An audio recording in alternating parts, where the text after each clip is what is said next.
তানজিমুল আলিম মাদ্রাসা থেকে এবারের দাখিল পরীক্ষায় আমি গোল্ডেন এ প্লাস পেয়েছি।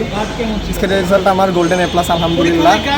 আমি 1327 নাম্বার পেয়েছি, যা আশা করছি অনেক ভালো একটা নাম্বার হবে এবং বৃত্তি পাওয়ার আশা আছে ইনশাল্লাহ। আসসালামু আলাইকুম রহমতুল্লাহ বরকাত। আমরা আল্লাহর শুক্রিয়া আদায় করছি যে এবারের দাখিলের রেজাল্টে সারা বাংলাদেশে অনেকগুলি প্রতিষ্ঠানেই শতভাগ পাশ করতে পারেনি। ঐতিহ্যবাহী প্রতিষ্ঠানগুলিতেও আমরা দেখলাম যে অনেক ফেলের সংখ্যা রয়েছে। অর্থাৎ আমরা রেজাল্টে যতটুকু দেখেছি শতভাগ পাশ করা প্রতিষ্ঠান নাই। সেখানে তানজিমুল উম্মাহ আলহামদুলিল্লাহ 229 জন পরীক্ষা দিয়ে 229 জনই অর্থাৎ শতভাগ পাশ করেছে এবং এ প্লাস পেয়েছে আমাদের 132 জন, এ পেয়েছে 86 জন, এ মাইনাস 6 জন, বি পেয়েছে 5 জন। এতে করে আমরা বলতে পারি যে আলহামদুলিল্লাহ আমরা সারা বাংলাদেশে আমরাই শীর্ষে রয়েছি।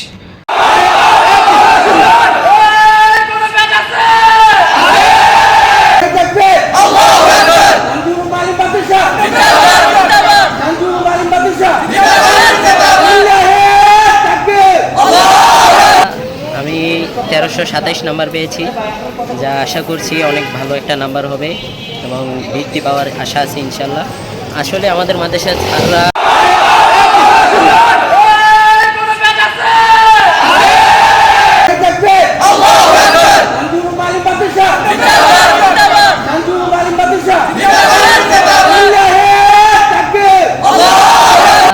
আমি 1327 নাম্বার পেয়েছি, যা আশা করছি অনেক ভালো একটা নাম্বার হবে এবং বৃত্তি পাওয়ার আশা আছে ইনশাল্লাহ। আসলে আমাদের মাদ্রাসার ছাত্ররা প্রত্যেকটা ছাত্রকে স্পেশালভাবে আলাদাভাবে মোটিভেট করে, তাদের কোথায় কিভাবে কোন ধরনের দুর্বলতা আছে, কিভাবে লাগলে বোর্ডে ভালো মার্ক পাওয়া যাবে, সেভাবে আমাদেরকে গাইড করে। আলহামদুলিল্লাহ। Doesn't much focus on our academic activities, but also gives us opportunities to develop our productivity, creativity, and